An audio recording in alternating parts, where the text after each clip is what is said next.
I've had requests recently for another video on driving the truck, and the truck is at home right now because of the load that I did yesterday.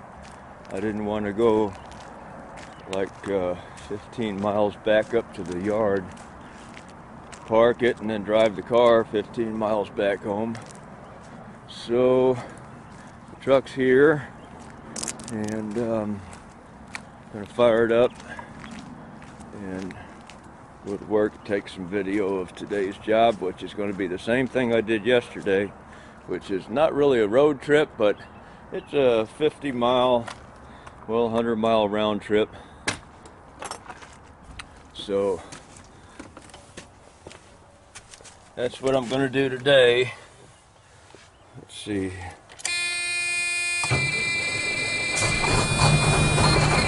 Going to shake and rattle a little because it's cold out. It's about 30 degrees.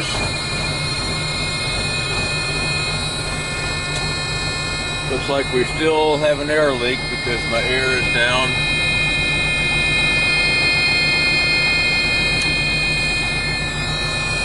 But it's not running out of air while I am in the dock getting unloaded like it was before, so it's not doing that anymore.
I don't know if we can see it or not in the video, but there are some big steam clouds moving across from the right to the left, and these big towers and things over here on the left that are coming up.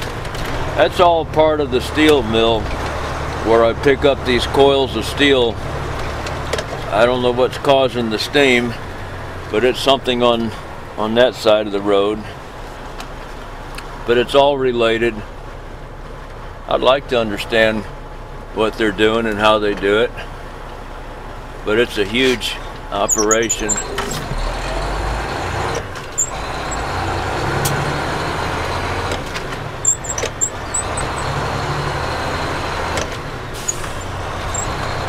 There used to be a big flame burning over here on top of one of these towers, really two of them I think, on this side over here on the left.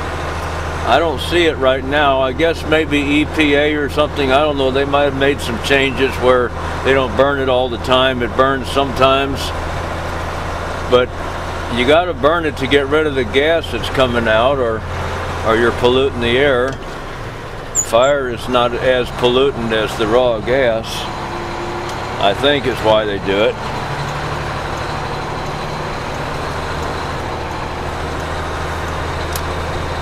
But they call this a blast furnace area. I think that's what they call this part over here on this side.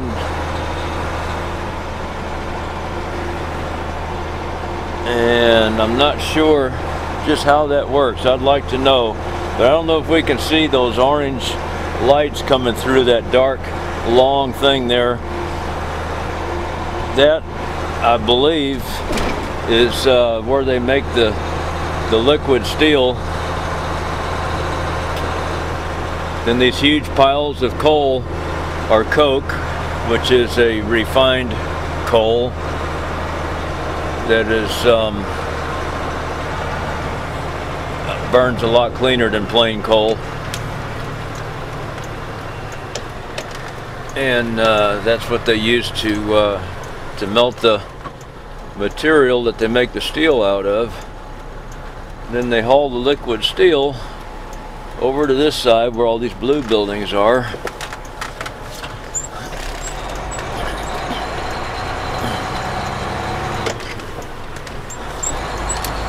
And they pour it into slabs. I don't know if we can see, there's a slab yard over here on the right. And then there's a big slab yard over here on my left. And they store the steel in slabs until they're ready to heat it up again and roll it out into coils. Most of the time when I do one of these videos, somebody's asking about these slabs and these coils. What do they do with them? Well, that's kind of what they do. First they make the liquid steel, they pour it into slabs, and then when they're ready to make a coil, each slab is made to order for the coil. The size, the type of metal, whatever kind of different agents they have to put in it to make it a certain density or hardness or whatever. I don't know, but different grades of steel.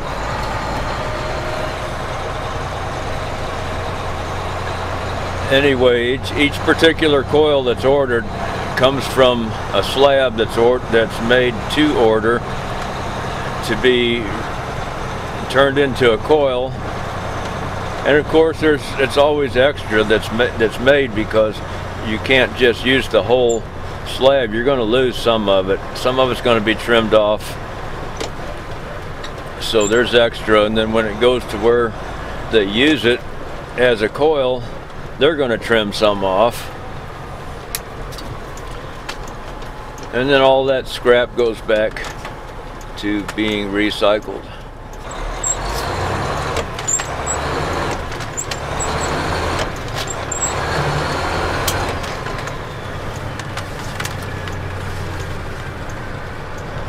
And when When we get around the corner here, there's a long building, a long blue building on my left.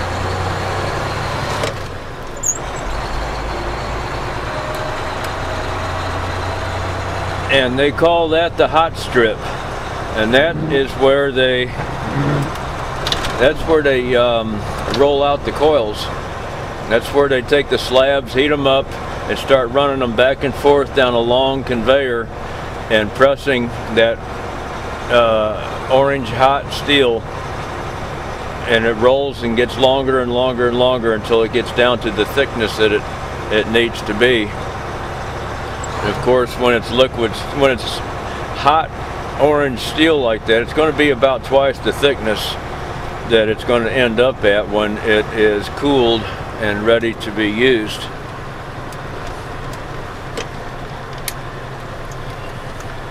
Well, I got to turn these cameras off because I'm going into the mill.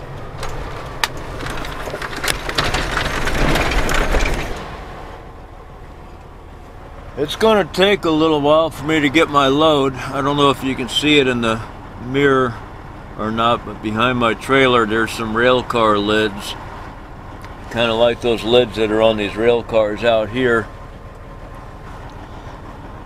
They have to load these trains, get this train loaded before they can work on me, and they got these lids on the floor where I need to back in and get my load. So it might be a little bit before I can get out of here and get rolling. They said it might be an hour. Well, we'll see. They just lifted that last lid that was on the floor, so looks like I can back in now. Whoops, better to put it in reverse.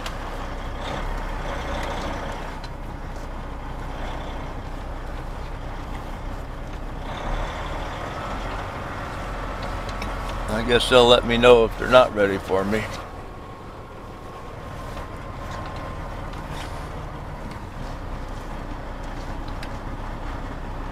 I'm watching the shadow of my trailer against that little wall at the back of the dock, because I don't want to be up against the wall tight, because I want to be able to walk around behind my trailer instead of having to walk out here in front of the truck to get to the other side.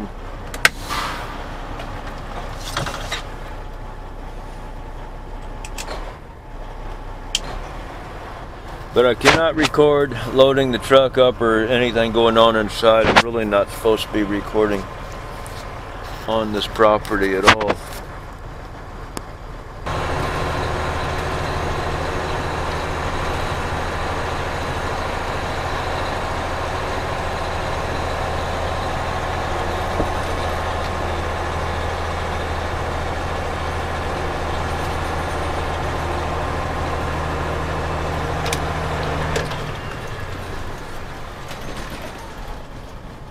Got loaded up, wasn't too bad. I don't think it was an hour.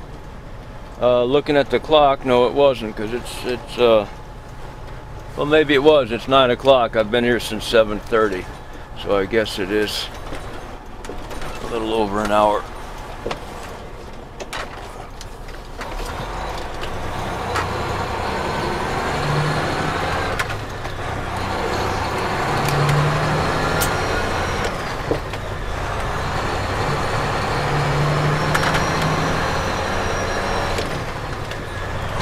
Some people like to just ride along in the truck on these videos.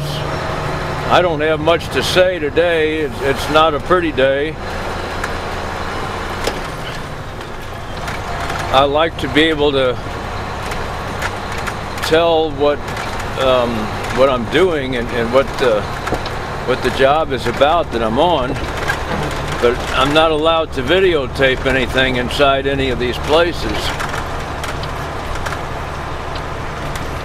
And that really bothers me, because I want to do a videotape. I want to do a video on backing trailers into tricky docks. And the only place I have tricky docks is in the places I work at, where I'm not allowed to do videos. So that kind of bugs me.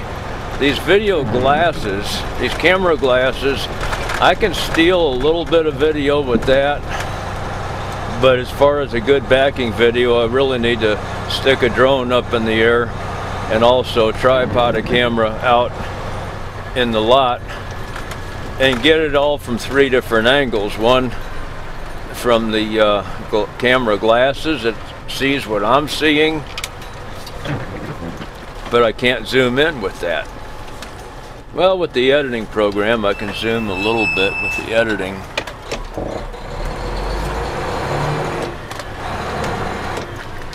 This coil that I have on here now is going to go, you can see it in the mirror there on the back of the trailer. It's going to go about 50 miles to its destination. I'll let the cameras run a little bit long for part of it, and I'll just speed it up and throw a little background music in there.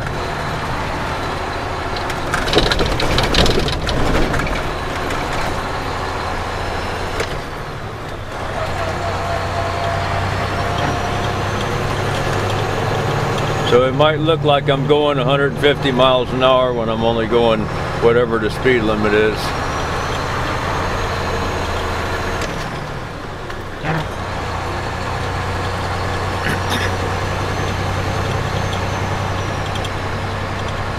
Someday I'll do some videos, I think, on the editing program that I'm using. I can actually separate the sound, speed up the video, the visual part of it, and leave the sound at the same speed. I've done that on some of my videos already. Speeded up something, and then just to get through a monotonous, boring part that was the same all the way through.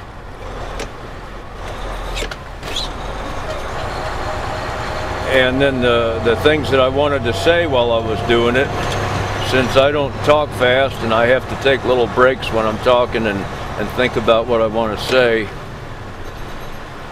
I cut those breaks out and just ran the talking in a straight line through the speeded up video, and so the talking sounded the same as I normally talk, but the video went real fast.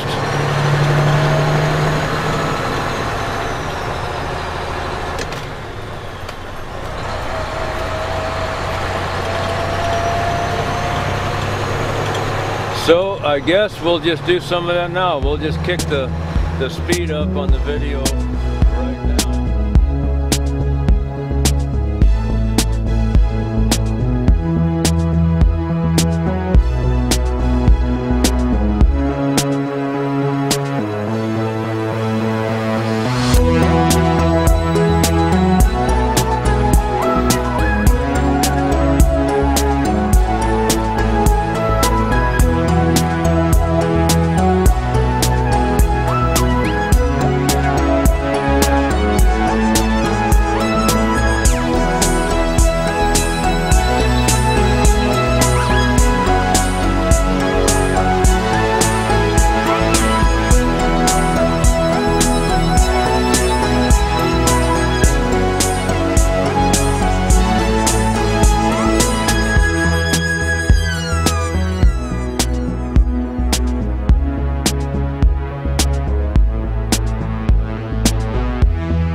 didn't say anything about snow accumulation, so I don't know what's going on here. We don't have much out there, just a little bit, maybe half an inch, maybe an inch.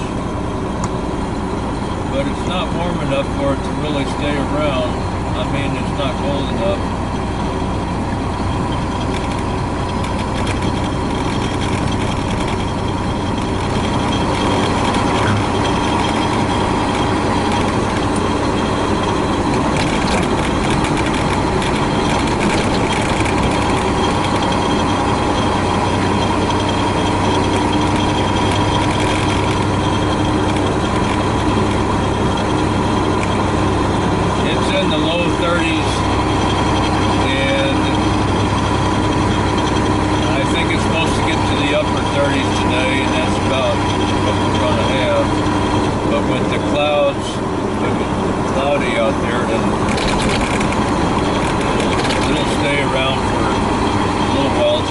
Comes out or it warms up, one or the other.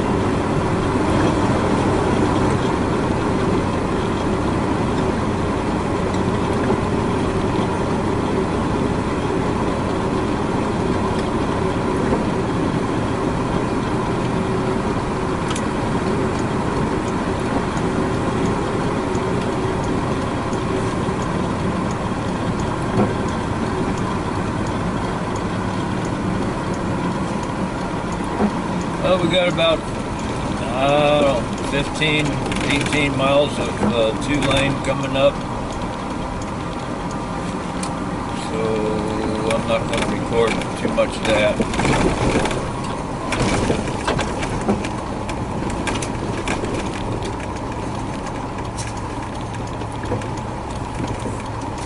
And a couple traffic lights here. This is 2-lane here from the rest of the way.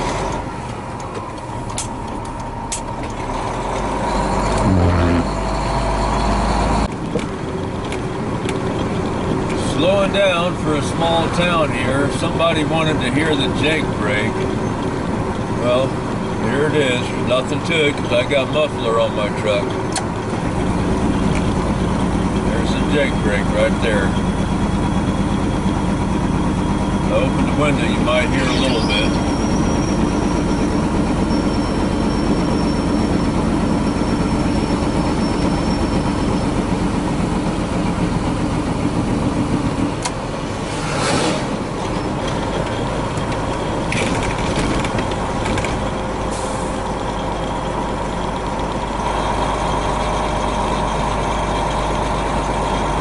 So if you want to hear somebody making a loud Jake brake, you'll have to get one of those radical super truckers.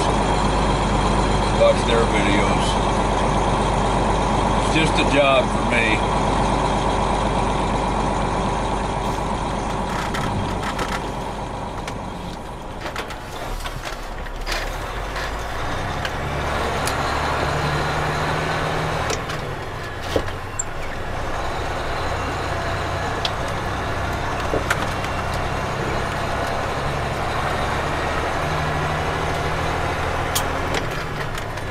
Have to drive all the way around the building and line up in front where those cars are parked over there.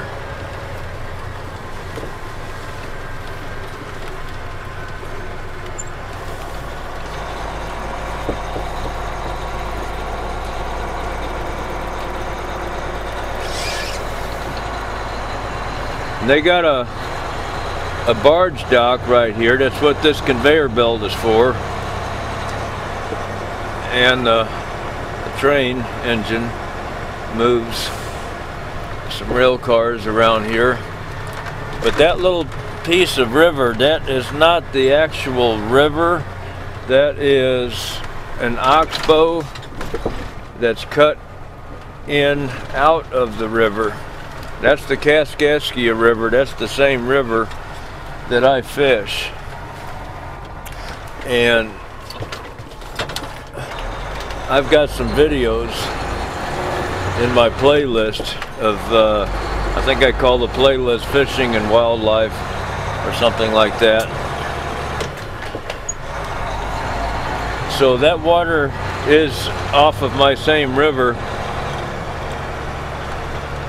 And I've been down this part in my boat, but not into the oxbow, but I've been down past the entrance to that, where the barge is there. I've been down there in my boat, but it's been a long time. Actually, not in the boat I have now. It's been a long time, maybe 15, 20 years since I've been down that way. Because where I fish is like maybe 10 miles north of here.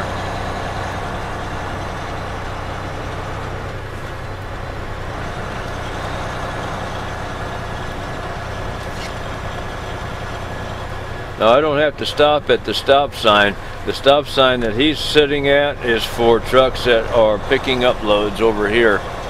On the left lane, we just go straight through.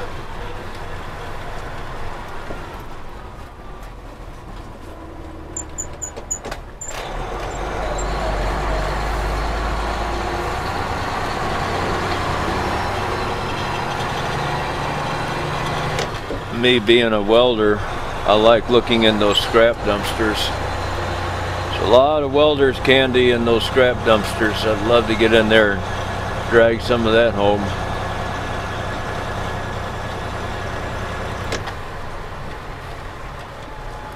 Well, I gotta park it right here, go inside and check in, so no more video till I'm out of here.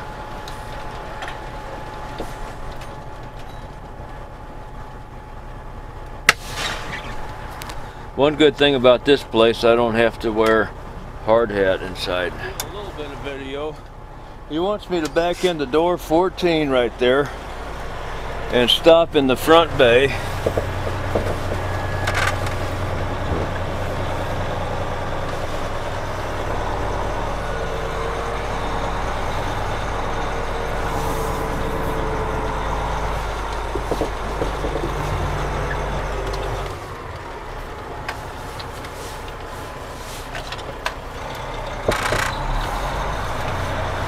Can't see my spot mirrors.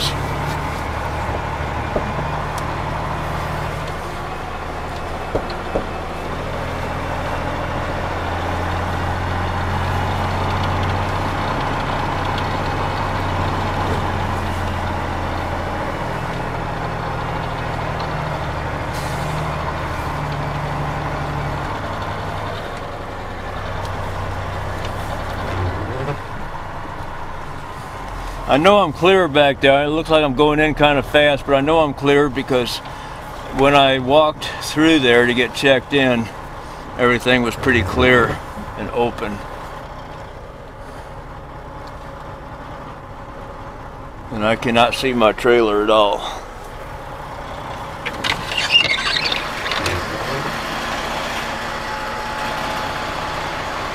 It was a little bit farther to the left than I wanted to be.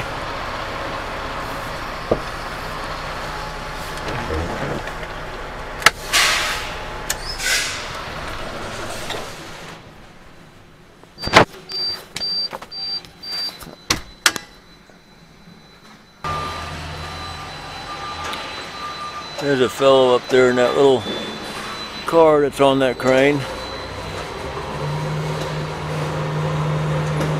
I'm breaking the rules, I'm pretty sure. I'm not going to ask him if I can take video here.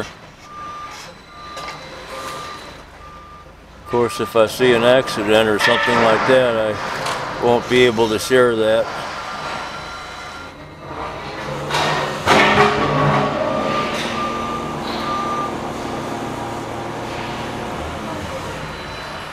And if somebody's going to ask, is that coil going to roll, stacking it like that? No, because underneath it's on some heavy duty steel cradles. The bottom ones are just like those there.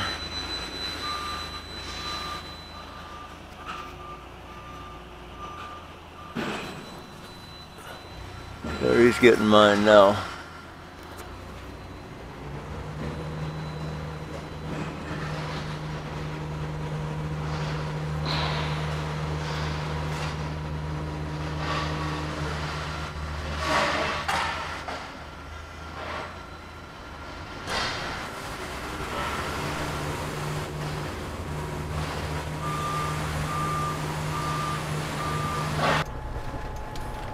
This is the one turn I've heard a lot of drivers complain about.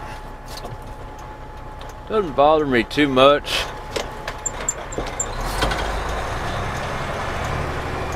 I got to make a right-hand turn on this intersection.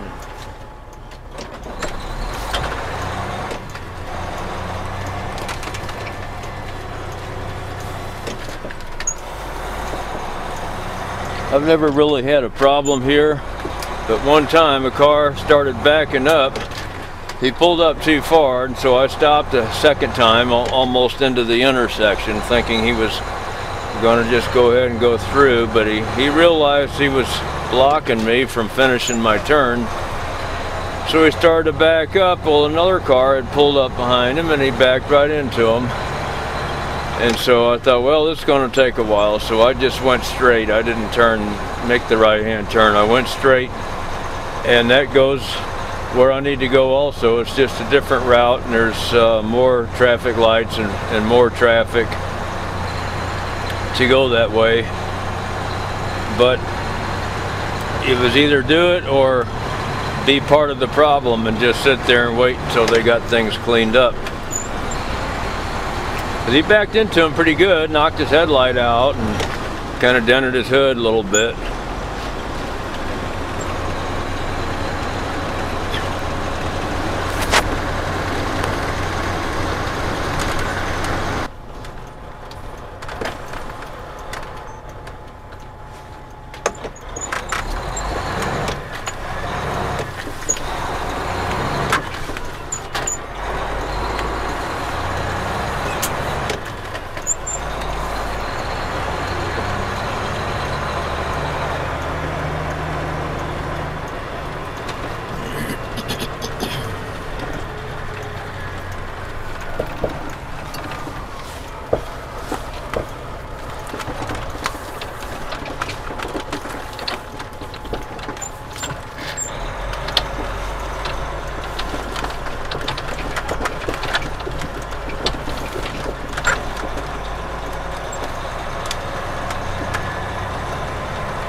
Well, another day done. Do it again tomorrow.